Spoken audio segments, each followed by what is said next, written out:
මම අදත් චේන් 15ක් දාගෙන ඇවිල්ලා තියෙන්නේ. අද පාඩම තමයි ඩබල් ක්‍රොෂේ. ඉතින් අපි ඩබල් ක්‍රොෂේ කරද්දී සමහරක් අය චේන් දෙකක් වැඩිපුර දාගන්නවා. මම චේන් 3ක් දාගන්නවා. සමහරක් අය චේන් 3ක් දාගන්නවා. මම චේන් 3ක් දාන්න තමයි පුරුදු වෙලා තියෙන්නේ. ඔයාලා දන්නවා හැම වෙලාවෙදිම අපි මේ වැඩිපුර චේන් දාන්නේ මේ උස ගන්න කියලා. ඉතින් 1යි 2යි 3යි. මම චේන් 3ක් වැඩිපුර දාගත්තා. දාගෙන අපි දැන් ගොතනකොට ගොතන්නේ 4 වෙනි එකට. 1යි 2යි 3යි 4 වෙනි එකට. මේකට තමයි අපි ගොතන්නේ. ඔයාලට මතක ඇති half double crochet වලදී අපි මෙහෙම කටුව පටලව ගත්තා. මේකෙදිත් අපි මෙහෙම කටුව පටලව ගන්නවා. අපි චේන් 3ක් අත්හැරලා 4 වෙනි එකට තමයි ගොතන්නේ. 4 වෙනි එකට කටුව දැම්මා. කටුව මෙහෙම ඇදලා ගත්තා. half double crochet වලදී ඔයාලට මතක ඇති මෙහෙම නූල් 3ක් අපිගේ කටුව උඩ ඉතිරි වෙලා තිබුණා.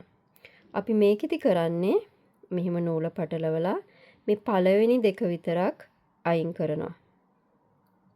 මෙහෙම පරිස්සමට අයින් කරන්න. half double crochet ගොතපු අයලා තුනම අතරින් පුරුදු වෙලා ඉන්නවනම් තුනම අතෑරිලා යයි.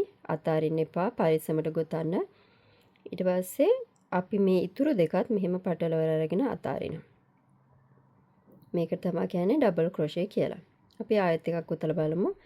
මෙහෙම කටුවට නූල පටලව ගන්නවා. මේ චේන් එක ඇතුලෙන් දානවා. ඇදලා ගන්නවා කටුව.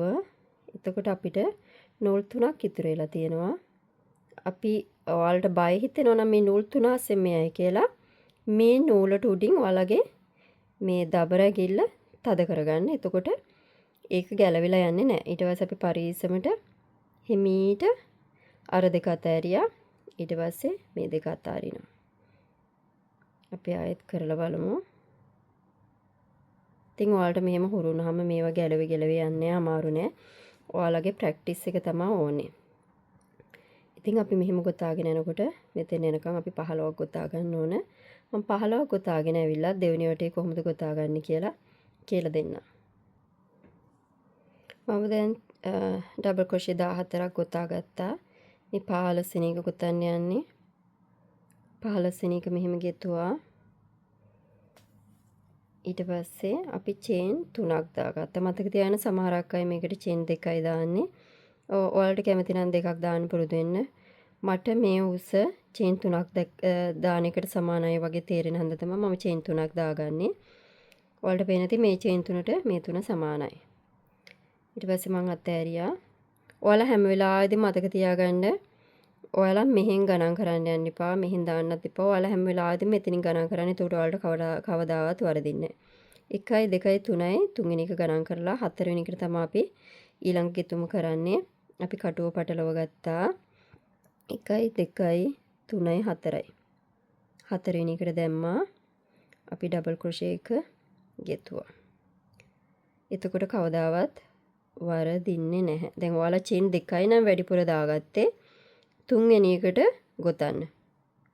දැන් ඊට පස්සේ මෙහෙම දිගටම ගොතාගෙන යනවා. මම පේලි අවසානට එනකන් ගොතලා ඉවරලා ඔයාලට පෙන්නන්නම් අවසානයේ ආයෙත් කොහොමද ගොතන්නේ කියලා.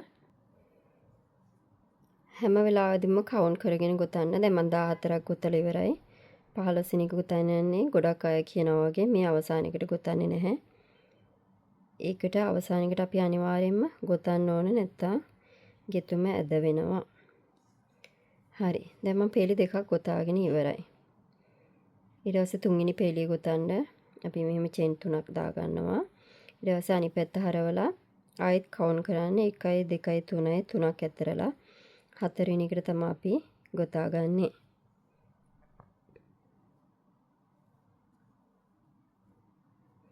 මම මේ පේලිය මෙතනින් එහාට ගොතන්නේ නැහැ. මම ඔයාලට කියලා දෙන්නම් කොහොමද ලේසියෙන්ම කවුන්ට් කරගන්නේ කියලා. ඔයාලා හොඳට බලන්න. අපි සමහරක් අය මෙහෙම කවුන්ට් කරනවා. 1යි 2යි 3යි 4යි 5යි 6යි 7යි 8යි 9යි 10යි 11යි 12යි 13යි 14යි 15යි 16යි. අපි මෙහෙම ගණන් කරොත් මෙතන 16ක් තියෙනවා. මම ඔයාලට ලේසියෙන් මේ ටික ලිහින්නම්. ලිහලා මම ඔයාලට පෙන්නන්නම්. මේක මම ඉවර කරගන්නම්.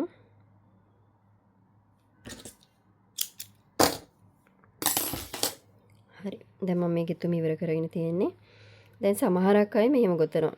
1යි 2යි 3යි 4යි 5යි 6යි 7යි 8යි 9යි 10යි 11යි 12යි 13යි 14යි 15යි 16යි. දැන් අපි ගෙතුවේ 15ක් නේ, චේන් 15කින් තමයි අපි පටන් ගත්තේ. දැන් ගොඩාක් අය මෙහෙම ගොතලා අයියෝ මට චේන් 16ක් ඇවිල්ලානේ කියලා මෙහෙන් එකක් අඩු කරනවා. එතකොට මොකද වෙන්නේ?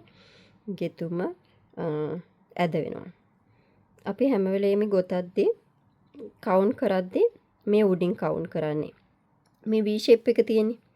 එතනදි කවුන්ට් කරපුවහම කවදාවත් වරදින්නේ නැහැ. 1යි 2යි 3යි 4යි 5යි 6යි 7යි 8යි 9යි 10යි 11යි 12යි 13යි 14යි 15යි. මේක අර චේන් එකෙන් ආපු උඩ කොටස මේක ගණන් කරන්නේ නැහැ. එතකොට අපිට 15ක් තියෙනවා. දැන් මේ විදිහට ගණන් කරොත් අපිට 16ක් තියෙනවා. ඊට පස්සේ අපි ඊළඟට ගොතාගෙන යන්නේ මෙහෙම ගොතාගෙන යනවා. අපි මෙතෙන්ද ගොතනවා, ආයේ මෙතෙන්ද ගොතන්නේ නැහැ. එතෙන්ද ගෙතුවොත් අපිට වැරදෙනවා. අපි දැන් මෙතනින්ද ගොතාගෙන යනකොට ඔයාලා චේන් 3ක් දාගත්තා.